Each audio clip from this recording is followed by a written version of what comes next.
अस्सलाम वालेकुम जी। मेरा नाम डॉक्टर रफीक डार है। तो अज मैं सोच के सफ़र के नाल एक बड़ा वड्डा मसला है साडा अजकल, जिन्होंने असीं बेचैनी कहने हैं। यानी कि इंग्लिश के इन्हूं एंगजाइटी के लफज तो भी ना लोग जानते हैं कि जी मैनूं एंगजाइटी हो गई। तो मैं तुहानूं अज ये दसन लगा कि एंगजाइटी होंदी की है। पहले एंगजाइटी देखे ना एक फैशन जिहा बन गया, हर बंदा कहता मैनूं जी एंगजाइटी हो गई, मैनूं भी एंगजाइटी है। तो ये एंगजाइटी होंदी की है? देखिए एंगजाइटी जिहड़ी है ना, मैं सादा जे तरीके नाल तुहानूं अज समझा देना एंगजाइटी की होंदी। अगर तुहानूं बेचैनी कोई है, यानी कि जो एंगजाइटी जिहड़ी ना वो हर बंदे च उहदियां जिहड़ियां निशानियां ने मुख्तलिफ होंदियां ने। मैं कई तुहानूं एंगजाइटी दीयां निशानियां भी पहले दस देना कि तुहाडी दिल की धड़कन अगर तेज़ हो जाती है, तुहाडे कोल बोलिया नहीं जाता सम टाइम, या तुहाडी जिहड़ी साह है जिहड़ा घुटिया जाता है, इत्थों गला फड़िया जाता है, बोलिया ही नहीं जाता कि कोई होर वजह ही नहीं है, तुहानूं जिसमानी कोई वजह नहीं, सिर्फ नफसियाती तौर पर तुहानूं कोई जिहड़ी परेशानी जिहदी वजह तो जिहड़ा वो तुहाडा हार्ट बीट तेज़ है, या दिल की धड़कन घट हो गई है, या जिहड़ा तुहाडे कोल साह नहीं प्रॉपर लिया जा रहा, या तुसीं डिग गए जे किते, जिन्हों पैनिक अटैक भी लोग कहते हैं। अगर तुहाडे नाल इस तरह दी सिम्पटम्स हो रही ने और तुहानूं उस चीज़ की वजह का भी कोई पता नहीं है, और वजह तो जरूर होंदी, देखो वजह जरूर होंदी एंगजाइटी की, लेकिन एंगजाइटी की वजह च शामिल है कि तुहानूं एटलीस्ट नहीं पता है कि इसकी वजह क्यों मैनूं हो रही है।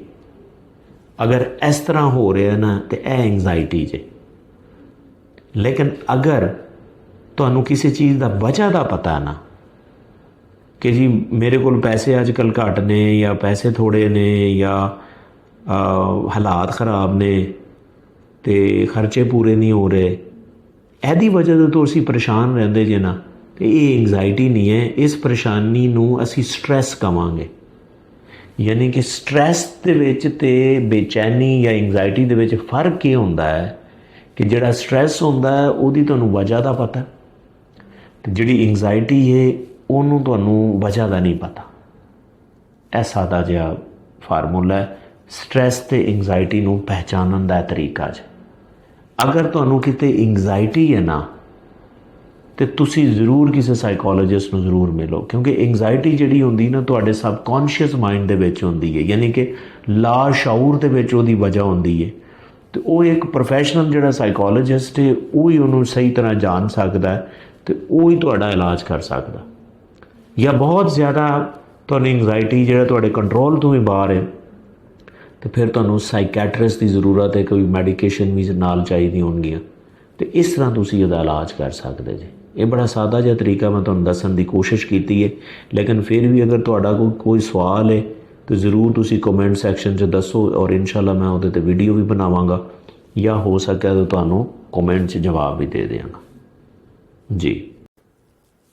अस्सलाम वालेकुम जी। मेरा नाम डॉक्टर रफीक डार है। तो अज मैं सोच के सफ़र के नाल एक बड़ा वड्डा मसला है साडा अजकल, जिन्होंने असीं बेचैनी कहने हैं।